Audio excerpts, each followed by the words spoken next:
मन्त्रपुष्पम् योपां पुष्पं देद पुष्पवान् प्रजावान् पशुमान् भवति चन्द्रमा वापां पुष्पं पुष्पवान् प्रजावान् पशुमान् भवति य एवं वेदयो आमायतनं वेद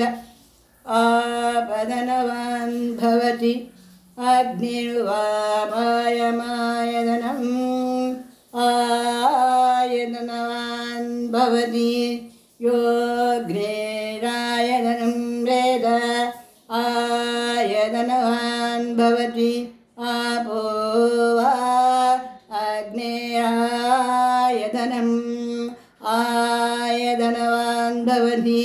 य एवं वेद योपामायतनं वेद आयतवान् भवति वायुर्वापामायतनम् आयतनवान् भवति यो आयोरायतनं वेद आयतवान् भवति आपो वै वायो रायतनम् आयतनान् भवति य एवं वेद योपामायतनं वेद आयतनवान् भवति अदौ वेदयन्न पामायतनम् आयतनवान् भवति यो मुह्य नपनान् आयुजसं वेद आयतनवान् भवति आपो वा अमुष्येदपद आयतनम् आयतनवान् भवति य एवं वेद योपामायतनं वेद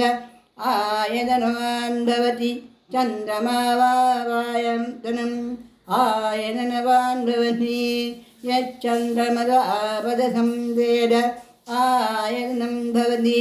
आपो वै चन्द्रमसायतनम् आयतनवान् भवति य एवं वेद ओमायतनं वेद आयतनवान् भवति नक्षत्राणि वा अपामायतनम् आयतनवान् भवति यो नक्षत्राणामायतनं वेद आयतनं भवति आपो वै नक्षत्राणामायतनम् आयतनवान् भवति य एवं वेद यो वामायतनं वेद आयतनं भवति पर्जन्यो आपायमायतनम् आयतनवान् भवति यपर्जन्यस्यायतनं वेद आयतनवान् भवति आपो वै पर्जन्यस्यायतनम् आयतनवान् भवति य एवं वेद यो वामायतनं वेद आयतनवान् भवति संवत्सरो वा अपामायतनम् आयतनवान् भवति वत्सरं सर्वेपायतनं भवति आयतनवान् भवति आपो वै संवत्सरस्यायतनम् आयतनवान् भवति स एवं वेद योऽस्यधूतावान् प्रतिष्ठतां वेद प्रत्येव तिष्ठति ॐ राजाधिराजाय सह्यदायिने नमो वयं वै श्रवणाय कुर्महे तमेवा कामाय मह्यं कामेश्वरो वै श्रवणो ददातु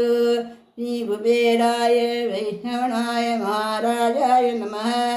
ॐ शान्ति शान्ति शान्तिः।